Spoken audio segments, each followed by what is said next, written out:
Mtazamaji wa Bongo TV, kama bado hujasubscribe katika channel yako pendwa kabisa, tafadhali subscribe ili uwe wa kwanza kupata taarifa pale tunapoziweka. Na katika siku ya leo nakuletea ripoti ya makamu mwenyekiti wa Chama cha Demokrasia na Maendeleo Chadema akihutubia katika nyanda za kusini katika mikutano ambayo inaendelezwa na chama hicho, huku wakiendeleza programu yao ya no reform no election, na kwamba katika mwaka huu bila mabadiliko ya mifumo ya kiuchaguzi basi hakuna uchaguzi utakaofanyika. Tazama.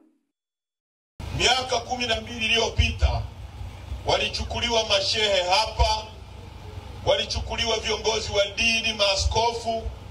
Wakati ule Baruani alikuwa bungeni, mimi nilikuwa sijaenda bunge wakati ule.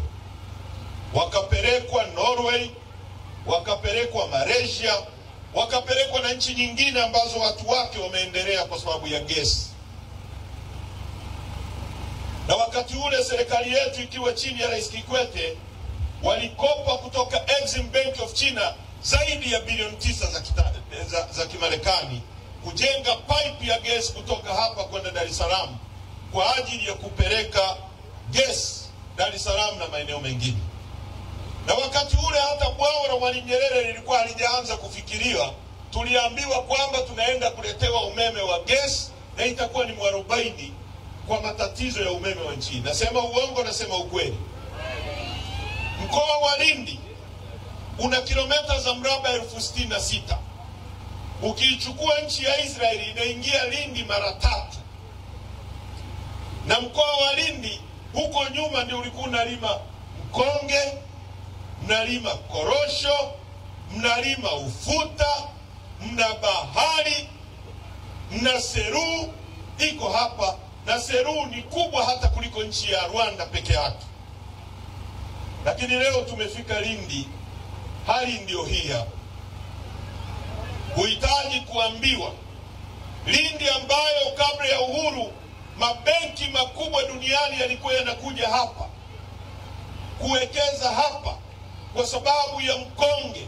Mnajua mkonge ndio unatumika kutengeneza viti vya magari na makapet na vitu mbalimbali vya thamani duniani. Sasa ndugu zangu, kama alivyosema Lema, umaskini wa nchi hii ni umaskini wa kutengeneza na viongozi tulionao. Viongozi wa serikali waliopo wamekaa madarakani kwa zaidi ya miaka 63. Wamegeuza eneo hili ambalo lingekuwa leo lina kiwanja kikubwa cha ndege, ndege zinatua zinaleta watalii, wanakuja kwenye fukwe hapa. Kungekuwa na mahoteli makubwa hapa Lindi. Leo kama kuna hoteli kubwa hapa, hayo mahoteli yangenunua nyanya kwa watu wanaolima nyanya hapa. Leo kama wewe ungekuwa unalima nyanya hapa, wakinunua nyanya kutoka kwako, pesa ikitoka Ulaya inaingia kwa mwenye hoteli, inakuja kwako na elima nyanya. Wewe ungemwagiza bodaboda afuate nyanya nyingine shambani, yule bodaboda angepata hela, angenunua mafuta kwenye mtu anayeuza mafuta, yule angepata hela, angejenga kituo kingine, angeajiri mtu mwingine, fedha ingekuwa kubwa zaidi. Leo Lindi imeuawa kiuchumi. Mkonge umekufa, korosho ni wizi, wanawaibia. Gesi ambayo iko maeneo yenu futi za ujazo trilioni 54.5 haifunction. Hakuna mtu anayejua leo nini kinaendelea kuhusu gesi. Imekuwa siri ya serikali. Nasema uongo? Watu waliokuwa wanadai hawajalipwa tena mambo yao ya gesi kwa sababu haieleweki kinachoendelea. Leo kuhusu utalii wa Seru, ni ngumu kwenda Liwale kwa sababu hakuna barabara.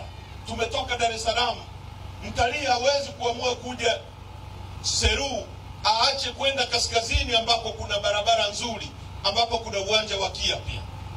Leo utalii wa fukwe hizi zote, kungekuwa na utalii mkubwa sana maeneo haya na uchumi wa hapo ungekuwa mkubwa. Leo uvuvi baharini ungekuwa mkubwa kwa sababu bahari iliyoko kwenye nchi hii 60% iko kwenye mikoa ya Lindi na Mtwara. Unaenda nchi kama Norway, mwaka jana peke yake uvuvi wa bahari kuu wamepata mapato ya zaidi ya bilioni 9 dola ambazo ni trilioni 30, karibia asilimia 80 ya bajeti ya nchi yetu ni uvuvi wa mwaka mmoja. Vijana wetu hawana ajira, kwa sababu watu walioko madarakani hawana uwezo, ni wabinafsi, ni majizi, hawataki kuwekeza kwa viongozi, kwa wananchi, ili wananchi wapate maisha. Mwaka jana ripoti ya CAG iliyotoka, kumeibiwa, yani fedha ambazo zimepotea zaidi ya bilioni 317. CAG anasema ni matumizi yasiyoeleweka, yani matumizi ambayo hayaeleweki, yasiyokuwa na msingi. Bilioni 317. Nyie hapa ili mjenge kiwanda cha kusindika samaki na watu wapate boti kubwa za uvuvi, mnahitaji chini ya bilioni 10 kujenga hicho kiwanda kiwapatia ajira hapa, lakini serikali yenu zaidi ya bilioni 317 zinapotea kwa mwaka mmoja tu, na nyie mnabaki maskini. Kwa ndugu zangu, tumekuja hapa kuwaomba kwamba tumekuwa chini ya utawala huu kwa miaka 63 na wameshindwa kuondoa ujinga, wameshindwa kuondoa maradhi, wameshindwa kuondoa umaskini. Na namna ya kuondoa madarakani, lazima tuwe na tume huru ya taifa ya uchaguzi, ili tuweke watu madarakani wenye akili, watakao kwenda kusimamia nchi hii ambayo Mwenyezi Mungu ameibariki sana. Ukienda kule kwetu Tarime ni dhahabu. Hii nchi ni nchi ambayo ina tanza na itaipatikani kwingine kokote duniani isipokuwa Tanzania.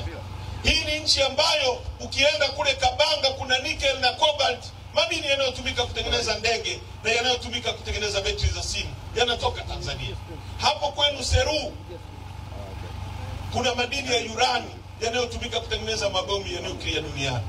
Lakini watu wetu ni maskini, maisha ndiyo haya mnaona wenyewe mnavyoishi.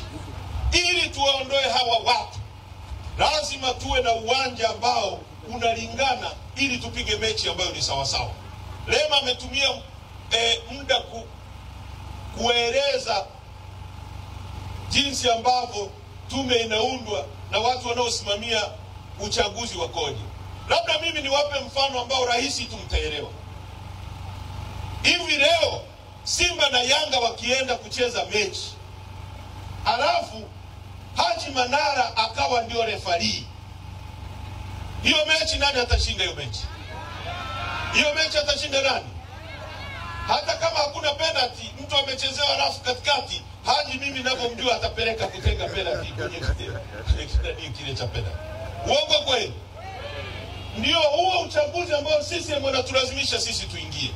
Uchaguzi ambao Lefa anatoka CCM, Kamisa anatoka CCM, Lenzman anatoka CCM, unategemea nini hapa?